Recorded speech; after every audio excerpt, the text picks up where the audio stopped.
How did a country so deeply divided by Brexit pivot in just a matter of days to be able to build a huge hospital called Dragonheart in Cardiff Rugby Stadium, and in a matter of days to build the world's largest critical care hospital called the Nightingale Hospital with 4,000 beds and 16,000 staff? The answer is collective strength. And that's the topic that we're going to be talking about today with Aduke Onafowokan. Hello. And Boostcast stalwart Bep Dhaliwal. Hi, everybody. Good to be here again. When we were talking, the three of us, in advance of this call, we said, how can we make tangible what we're talking about? What is collective strength? And in simple words, I think it's together everyone achieves more, as a definition. But also that there's this opportunity to drive positive change. And we talked about a really simple 3-step model. You start with what you really care about and believe in. And then you either sign up to someone else's project doing that wonderful thing that you believe in, or you start up a project of your own because there's a gap. So Aduke, I'd love you to talk a little bit about what was the gap for you in terms of women in leadership when you started the Sister Sister Network? Thank you, Mark, and hi, Bep. It's really good to be here with you guys. So it's kind of evolved, but initially when I started the Sister Sister Network, it was because as a new mom, I was looking for a community of professional women who had similar challenges to what I was, going through, but also who had just recently become moms. And I couldn't really find anything, and this is not to say they didn't exist, maybe I just didn't find them. I just couldn't really find anything like that. So I thought, okay, I didn't set out to start the Sister Sister Network. I just wanted to get my friends together, people within their own networks, to have conversations, around new mom stuff. Yeah, and going back to work and what does that look like. And when we did that, then I realized, okay, this is really amazing, but we need to bring in more people from different experiences and backgrounds. And so formalized it a little bit. The name the Sister Sister Network just came up, it just came up, and then we did that. Cool one, we really like it. It's really cool. Yeah, and then we did that for about 2 years before I then really steered the Sister Sister Network into a leadership organization for women. So it was just an idea. So how many people are members of the Sister Sister Network now? So we have over 5,000 people, women, men from different parts of the world, as members now, and we are really open to double that number for the end of the year. So it's really amazing. Well, hopefully the Boostcast will help in that way to spread the word. I think so. Bep, I'd love to come to you and share with us around what are some of the entities that you are part of now? Yeah, I have to say, Aduke, firstly, congratulations on such an amazing achievement with the Sister Sister Network. All of the events that I've been part of or attend, there's always such a beautiful energy in the room and a real collective strength in terms of how people come together to support each other, to lift each other, and kind of just bring that faith and that confidence, which I think is incredible. So for me, when I was reflecting on collective strength and what it means to me, and I think, again, building on where the gap is, that I didn't realize how many groups I'm part of until I started doing this exercise. But each one of them gives me something else. And in some of them, I am a very happy participant who just gets nourished and nurtured from the energy and and the things that we talk about. And it's growing me as an individual. Others, especially because of COVID-19, I've actually had the opportunity to step up and lead a little bit more. So there's one in particular that is called Women in Slough Empower. So it's WISE. And it's a group of women who came together because, again, there was a gap before COVID-19 where as a community, we had some amazing women who were going out there doing some incredible work across, you know, all of the community, within business, within charities, so many different fields.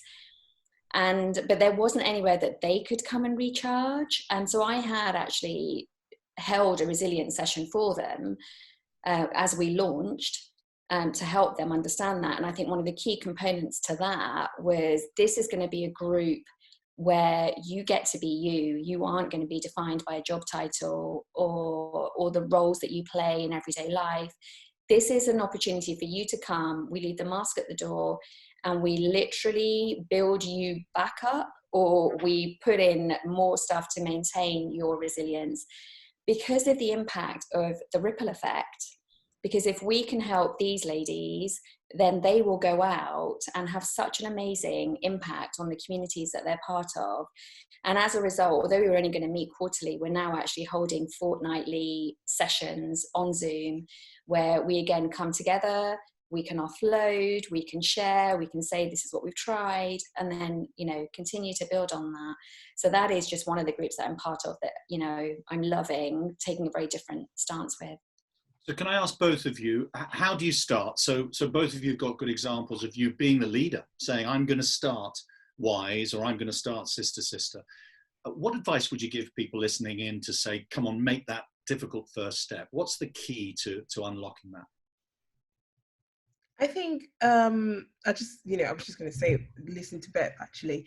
One of the amazing things about, you know, these groups, including the Sister Sister Network and the recently launched WISE, is just the fact that it's volunteer led. And, you know, I just wanted to shout out to all of our amazing volunteers. I've been on 2 volunteer calls today, and just seeing people prioritizing even this unpaid work at a time like this is just amazing. And, you know, having people like Bep as well involved in the work we do, you know, having you, Mark, Amanda, you know, Chester, Jonathan, it just really makes a difference. So thank you. To answer your question, I think focusing on and just having conversations. Yeah, as I said, I didn't set out to start the Sister Sister Network. I never thought in a million years that we would go to Birmingham and we would go to all of these locations that we've been, and that we would have members from India, you know. I never thought that, but we wanted to start the conversation. And so I would say, start the conversations that you're passionate about, and the conversation will lead the way. But just start those conversations. And I think what you referred to, Mark, and just building on what Aduke said, is that gap is really important to identify what is it that's missing in your community, in your world right now, that's going to help make a difference to many. And, you know, and I suppose another example of a group that I'm part of is a BAME Facebook group, actually, for people that are going through cancer. And, you know, and again, there was a gap in terms of how the ethnic minorities manage cancer as a community, or, you know, as families. And so this is an amazing platform where we all come together and actually say, has anyone spoken about this? Or I'm really struggling to help my parents understand this. And it's a safe environment. And again, that was just born out of an amazing founder, a lady called Sima Thompson, who is currently doing her very own, it's such a difficult journey managing cancer treatment and COVID-19.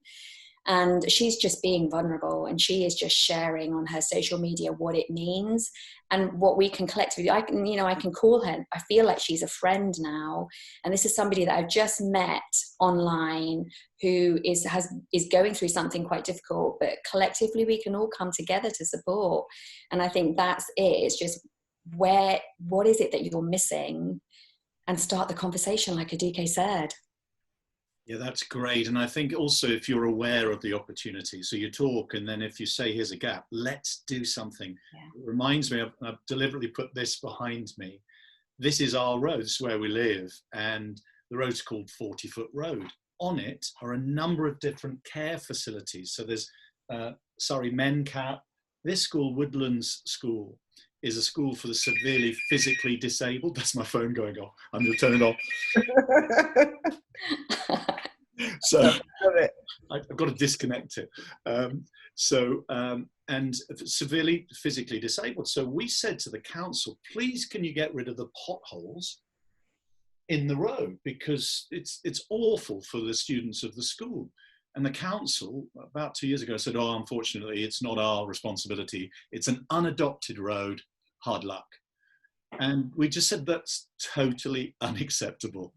And we did this drawing. My son was 12 at the time, did the drawing. We went to the council chambers and we said, 14,500 signatures say, we think you're wrong.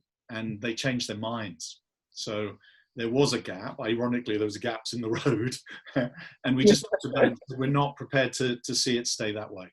And that's collective strength in action. That's a great example of that power of community, which I feel like we're seeing really coming to the fore right now in terms of the community groups. I've lost it. This is some collective it's done its job. It's done its job. It's just, like you just think all of the neighbours coming out and supporting each other and looking after, elderly neighbours. I just think the beauty of all of this right now is really showing us. I was on a call last night actually with another group that I'm part of, and they said actually they were being forced to be apart. There is something about how we are connecting and becoming even closer to each other, which was such a poignant comment. Mm-hmm. But I just think, this being forced apart physically has just meant emotionally and mentally, I feel like there are opportunities for us to come together. Yeah. Aduke, if you had to say something about your next big focus, whether that's sister or a number of different areas you're involved in, what would you say is your next big focus you'd want to influence and change? I think moving more into policy and influencing the people that decide the direction of the wind, really. We've done a lot of work within the network, as you both know, around self-leadership, empowering women to see themselves as leaders, empowering people from different backgrounds. But we now need to move to empowering our leaders, leaders of industry, leaders of organizations, of government, to now do their part, because gender equality or diversity and inclusion is not a one-woman job. It's not one side of the fence where we keep empowering women. At some point, we have to, drive the behaviors to allow women to succeed. So it'd be really working with, leaders to understand what more can we do to how long will it take to get gender balance in the workplace, in politics, in almost every sector. There is no country in the world that's achieved 50-50 gender balance in terms of pay, in terms of access. So it just feels like the conversation has been on women for a long time. Now we need to move it to what's happening. What can we do to what can we do to break down all the systemic barriers? So I would imagine that would be my focus over the next couple of years. It's a good one. It's a good one. And Bep? Mine is, I think at the moment, simplifying things for myself and for all of the, my clients, the communities that I'm part of. I just think there is something about taking this chance, particularly at the moment, I think, to step back, reconnect with who we are as individuals, simplify life, because it almost feels like there's a lot more to be gained the simpler life is, and then step forward in a way that resonates with you and that makes sense for you, but you're almost leading from the heart that little bit more, or you're recognizing who you are and having other opportunities to bring the best of you to the fore. I think there's something really powerful in just taking this time to slow down. Yeah, there's something in me around that's really, really struck me in that context, Bep, about treating our world as treating the earth way, way better. And that absolutely is something I can make a difference in. With the work I do, and it's sponsored a lot by Edwards Life Sciences, who are sponsoring this Boostcast, I travel the world, which is extraordinarily educational for me, but has a cost in terms of the fuel used in the planes I have to go on, etc. And I think I need to rationalize that very, very smartly, because one of the joys of now is our atmosphere here. I live just southwest of London, is so much purer. The air is so much cleaner. And I don't want to lose that. I think it's vital we look after our planet better than we have. But I love what you have been doing in terms of bringing the cultural awareness, when you've done some of your videos in the past of what, this is real diversity, this is how this country approaches this subject, whatever it is. I just think there's so much power in that diverse way of thinking. And another element, and I know Aduke is really passionate about this as well, is just where the strength comes when we have diverse thought and we are so much stronger together, that I just think that adds so much more depth, and it, from so many different lenses.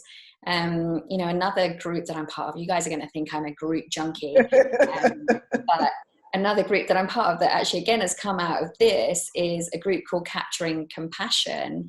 And again, it was just somebody or a couple of people that are really passionate about compassion and who have created a group through LinkedIn where we're coming together and talking about compassion, but through the medium of image, which I would never have thought about before.